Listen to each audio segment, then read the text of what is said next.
Sounds good. Paul, so fantastic to sit with you here in South Africa. I remember my sister coming back from Currie Cup back in the 70s, mentioning a guy called Paul Blackbeard, and you became one of my heroes, so it's an honor to have you here. Where did it all begin? You know, swimming, is it part of the family? Not really, actually. I actually started out as a boxer.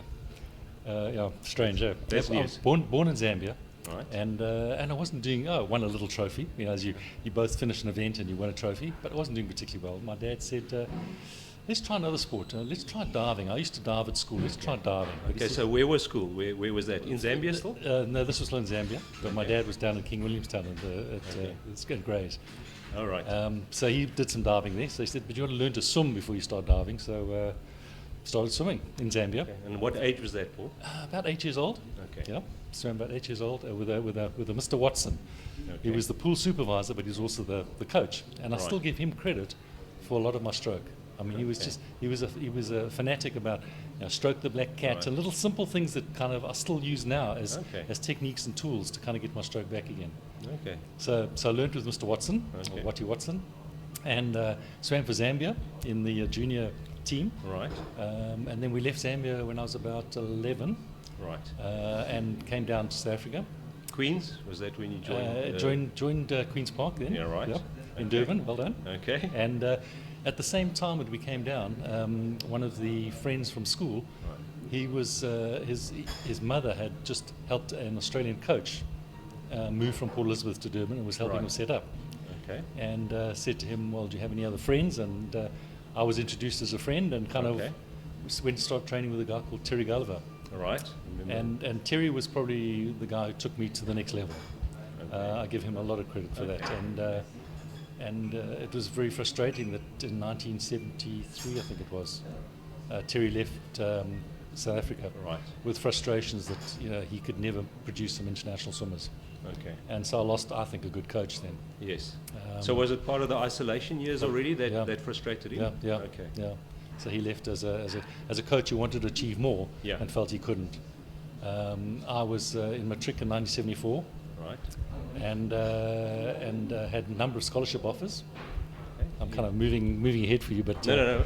Yeah. a number of these scholarship offers to the States, Right. and was ready to go and study overseas. And I think he also felt that he could, if he couldn't follow me there, what is he going to do with the rest of his Right. swimmers? So did he move to the States? No, he went back to Australia. Okay. And my father got very sick about 6 weeks before I was going to go. In fact, I accepted a scholarship with Doc Councilman, who at the time was the Guy, the guru on coaching. He was the top Yeah. American coach, and it was a great scholarship. And but 6 weeks before I was going to go, my dad got very sick, Okay. and I decided not to go and Okay. to stay. And I think it was the right decision.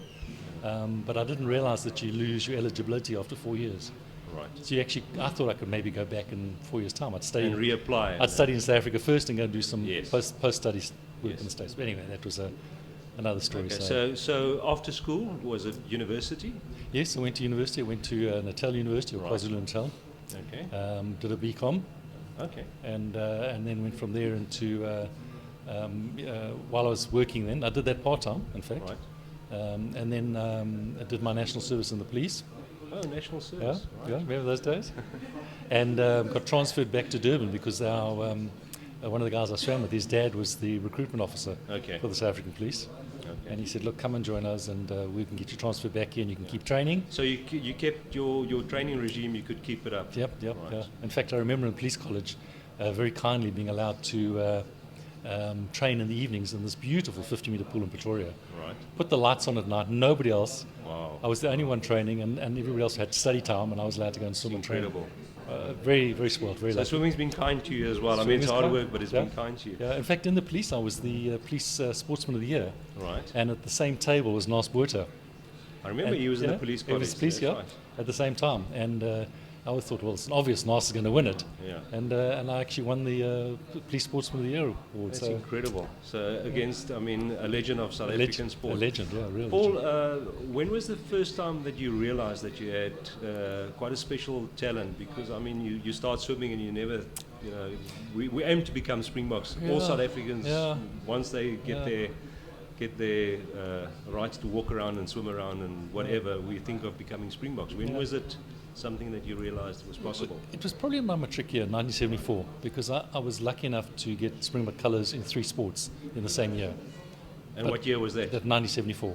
And So in matric? In matric, yeah. Wow. Yeah. But the other 2 being water polo and surf life saving? No, the still water life saving and the surf water. life saving. And surf polo? And surf You life never saving. played water polo? I played a bit of polo, but not at that level. I competed And also the against shoulder you- would have been a big problem for I swimming. I think. competed against you in the surf life saving. We'll get back to that later. But Yeah. also a fantastic Yeah. sport, surf life saving. And Yeah. I mean, the Natal boys dominated for so many years. Yeah, they're great, and the history I've got with those teams and those people, still great friends. I mean, that's the beauty of sport. Yeah, well, So that make is the friends for beauty life, of you sport. know. So, what? Obviously, if you became a Springbok in your matric year, you must have been able to swim in Currie Cup in years earlier than your matric year. 73 was so the year before that was my first one. All right. Yeah, And so- for what events did you qualify? 400 freestyle was my first South African record, so that was my first kind of event. Okay, and can you remember whose record you broke? Unfortunately not. Yeah. Okay. No, unfortunately not. Because Greg Yeah. Carswell remembers breaking your record. Oh, really? Does he? He told me the other day I spoke to him, he said the first South African record he broke was actually once. I've just tried to get hold of Greg on this trip now, and he just missed him. He's off to Europe again.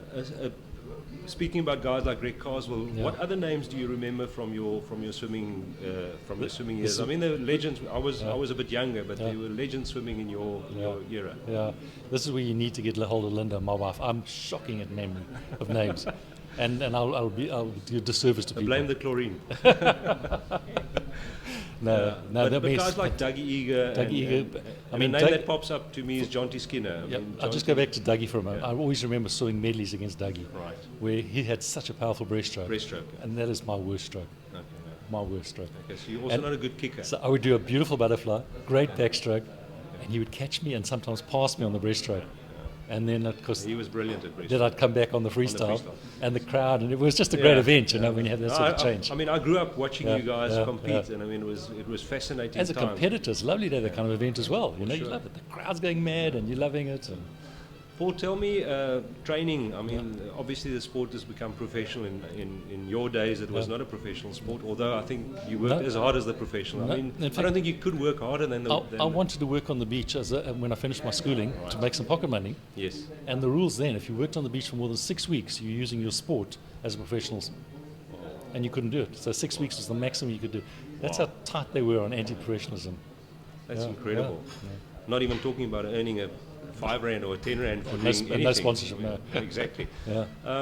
Paul, if the years that you swam and you were at the pinnacle of your sport, we'll get back to what you're achieving now as a 58-year-old as well. I think you're still at the pinnacle of what you do, which probably boils back to discipline, and we'll get back to that. But when you were at your best, swimming your best times, and not allowed to compete in the Olympics, I mean, that must have hurt real bad.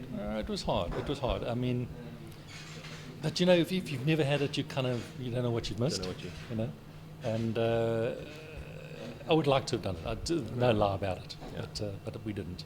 And in fact, that was one of the reasons that I actually, when South Africa got back into the Olympics, was then made a swimming comeback and tried to. There was 92. 92, yeah. 92. Yeah. Was a Barcelona Olympics. Barcelona, yeah.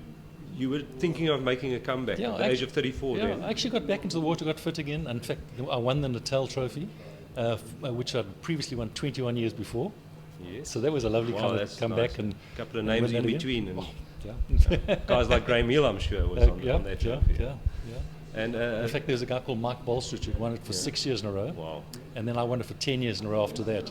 Wow. So between us, we got 16 years on that trophy. that's And then, incredible. of course, I retired and then I came back and won it again. So you came back. Did you make the qualifying times then? Made it. In fact, got into the finals for the qualifying races, but I think I came third in that particular 100 butterfly. So Okay. Did you make the qualifying They times for the didn't- Olympics? They or didn't have qualifying so times they then. just They selected a South selected African side. team. Yeah. Okay. Yeah, And obviously then, did you stop then? Putting in all the hard work, getting back to fitness level? Yeah, it's sort of to an extent, you know. Right. There was a life-saving trip going at the same time as well to Australia. Right. I think I also tried for that and again just missed that one. Wow. But for me it was more the Olympics. I just Yeah. You wanted to compete in the Olympics. But at my honeymoon, I took Yeah. my wife to the '84 Olympics in Really? Los Angeles, just to Yes. go and be part of it That was and feel it. No, it was Mark Spitz. When did No, Mark he was Spitz? 76. 72. 72, Munich. To Munich, yeah. Right. Yeah, so we went to '84 just to watch it, and of course, just experience it and be part of that. Speaking of the Olympics, this is the Olympic year. Yeah. Your times when you were at your best, Yeah. obviously I remember when we swam, we got the times of the international swimmers. Yeah. How did your times rate against The 400 individual medley, I was ranked 14th in the world, so 14th. that was probably the highest. Right. But there were a number in the top 20. Okay. But it was like anything. If you've got the competition next to you, you always do better. You never know what you could have done. You get pulled forward. Yeah, exactly. Yeah. And it's I think if you're at a certain level, anybody can win. Yeah. It's on the night. So. Yeah. So that's one of your big regrets, not being able to compete in the Olympics. Regrets, but at the same time, life would have been. I wouldn't have met my wife. Things would have been so different. So exactly, the Olympics only last for 1 year. Yeah. You're still married to your beautiful wife. I think that's a great outlook on life. Getting back to your swimming, you're still very fit. Yeah. You're now 58. Yeah. I saw you earlier on this year at the Sanlam Cape Mile, and I actually watched. And you came out, I think, 4th overall in the elite group. Yeah. And just behind the guys. But what impressed me even more in the mid-mile, you swam under 20 minutes for a mile. Yeah. I mean, how do you do that? How do you train at the age of where you are now? The one thing that I have learned, you don't have to train as hard as we used to train, but it's consistency. Right. And being consistent, training 3 to 4 times a week, but regularly doing good sessions. Right. And listening to your body a lot more than you used to. I mean, I always knew my body, but... Okay, now, if you listen to your body, do you also listen to what your body wants as fuel? Yes. Is that important? Yeah, very much so. Have you always been a healthy eater? When we trained as hard as we used to when we were younger, I would eat anything because you were just hungry all the time. Right. Probably now I'm probably it more conscious. wasn't very scientific No, then. no. This is as much as you could get. As much as you could get. Just going back to the distances you guys did when you were training at the peak of your fitness. What type of three training sessions a day? Hell week we would do 20 kilometers in a day, Wow. 2 sessions. That was like Incredible. In Hell week, it was terrible. 13 times a week we were training. 13 times a week. 4 to 5 hours a day. Are you good early in the mornings or? You get used to it. You get used to it. Yeah, You don't think about it. It just becomes part of your routine. You get up, you've got your clothes organised, your life's organised, and off you go. When did you guys leave South Africa? Because you're now living in Australia. Tell us a bit about that. We left in, when was it, 94, Right. on a 1-year contract originally with my company, Okay. which then rolled into, that was in Sweden, and then we went off to London for 5 years after that. All right. And then rolled into another 3 years in Italy. And then those years could you swim? I've joined the Masters clubs. So Right. I've So you've always been a competitive swimmer. I started when I got to 25. I actually started the Masters organisation in South Africa. That's good to know. Yeah, because a guy called Frank Waterman, Yes. who was a great sprinter in his day, had been on to me for years about let's start this Masters thing because Yes. he'd heard about it in America. That's all. It was only going in America at that Right. stage. And so when I turned 25, I thought, well, let's do it. So And was it started in Durban when you were still in exactly. Okay. Yeah. In fact, we went down to North Beach with all the water polo Life guys saving and and life saving water guys, polo. and we called the guys up and said, we want to start this thing. We need a quorum to start it. Right. Why don't you all come up and join us in the clubhouse? And we had a quorum and formed the organisation. I remember you in the Pirates costume, the Black black and and white, white yeah, costumes, yeah. competing against the Durban Surf Boys That's with the right. black costumes, the Yeah. red caps, where the That's it. Chilupskis are. Yeah. I mean, fond memories of surf lifesaving. So going back to that international thing, the life saving, the surf life saving, that gave me those things. I mean, the life saving, I actually got world records out of that. Right. Surf life saving, gold medals, and the international competition.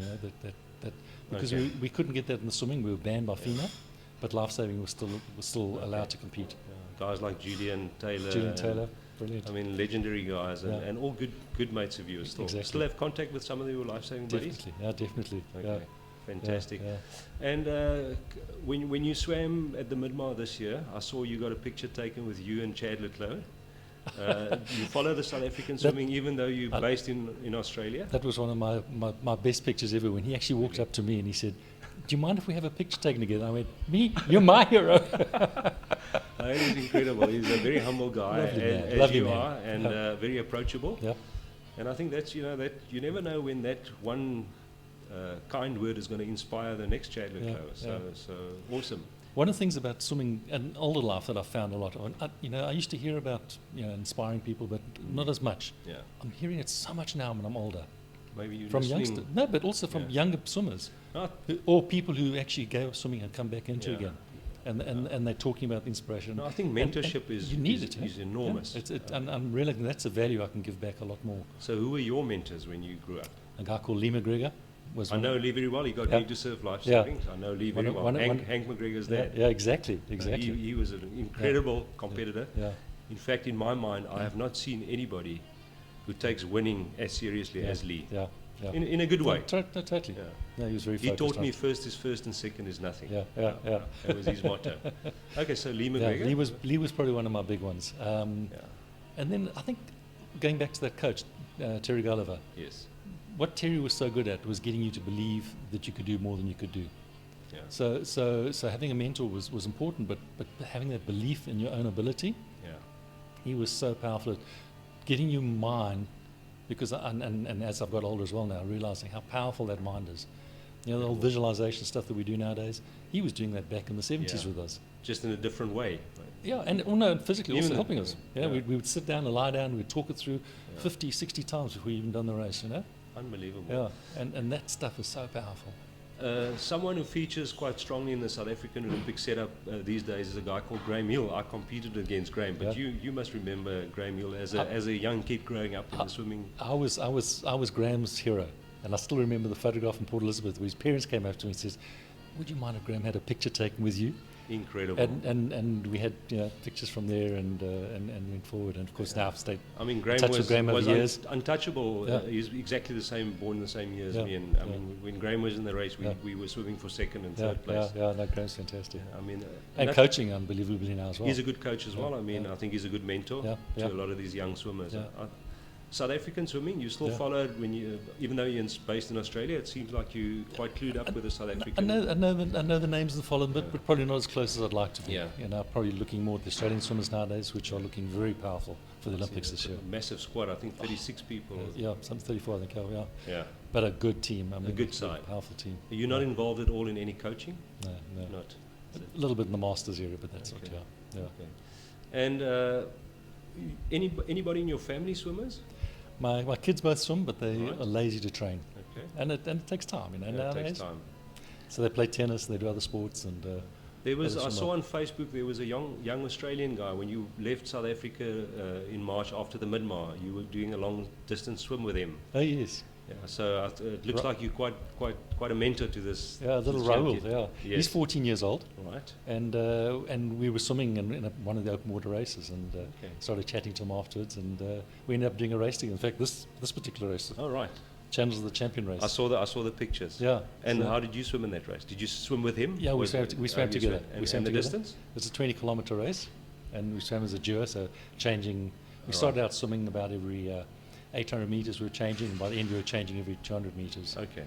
Um, And tell me, I mean, a 400-meter swimmer, did you ever compete in the 1500 competitively, or were you more a short To be honest, sprinting? I loved sprints, Yeah. and so 1500 was far too far. Nowadays, I do 1500s. I can't Yeah. believe how I've moved into longer distances.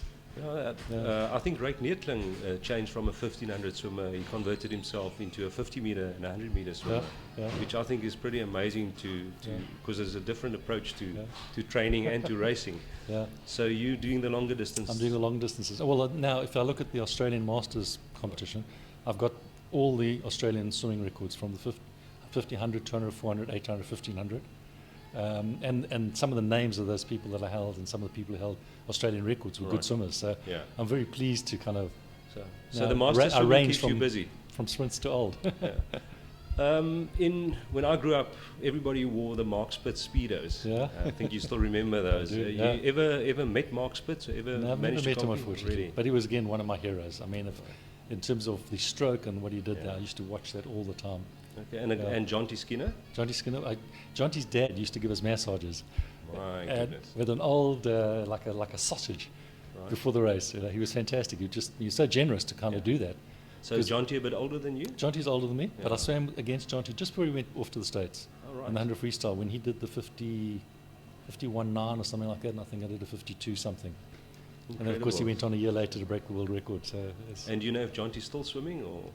I saw him in Colorado about 7, 8 years ago now when he was coaching the American team. Oh, so he's involved in swimming. Yeah, but yeah. not He's, swimming. he's the coach of the. He was the coach of the American in the High Altitude Center in right. Colorado. Okay. And yes, he's still coaching. And any of your in March when you came for a wine tasting, you had some of your old swimming buddies with you, and you're Yes. actually still friends.